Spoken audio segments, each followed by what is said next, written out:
U.S. Postal Service releases its newest stamp this week, which features icon actress and comedian Betty White.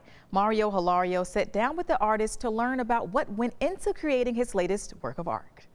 I've been doing portraits for years, for pretty much every magazine you've ever heard of.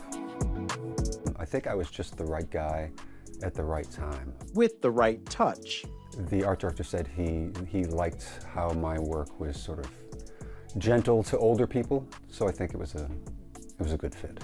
For Foxborough artist Dale Stefanos, asked by the U.S. Postal Service to design a stamp of the one and only Betty White. What was your first thought when they asked you to do this? I felt like I won the lottery. Or struck gold, drawing America's Golden Girl. I mean, Betty White, I loved the Mary Tyler Moore Show, and Betty White actually reminded me a lot of my mother. He was given several pictures of White to work from. What do you feel like you captured with your drawing of her, your painting of her?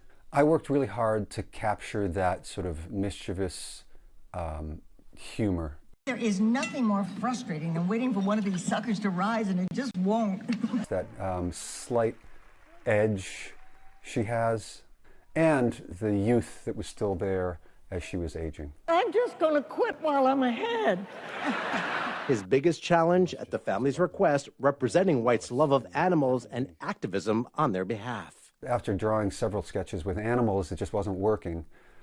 I was at breakfast with my wife one day, and I always doodle, and she was wearing like a paw print or an animal print. It's hard to believe, but his wife, a familiar face for longtime NBC 10 viewers, Maria Stefanos, a reporter here in the mid-90s, now a news anchor in Boston.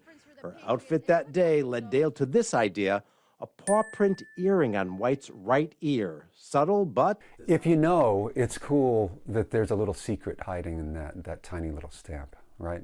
Along those same lines, he chose to put her in purple. Purple is often associated with protest, and you know, it's not like she was a protester, but I think the animal rights activism is a form of protest on behalf of animals. Stefanos has worked on other stamps for the Postal Service, but the one of White will be the first released to the public, making his mark on our mail, well, forever. Having it out in the world like that it's such an honor. Well, I'm definitely looking forward to seeing that on some mail, but I'm not looking forward to these thunderstorms that are coming soon. No, you're right, Adriana. We've had enough of it this weekend. We'd like to get a break. We're getting a break right now, but we still have that chance as we head through the rest of the evening. We'll talk about the details coming up.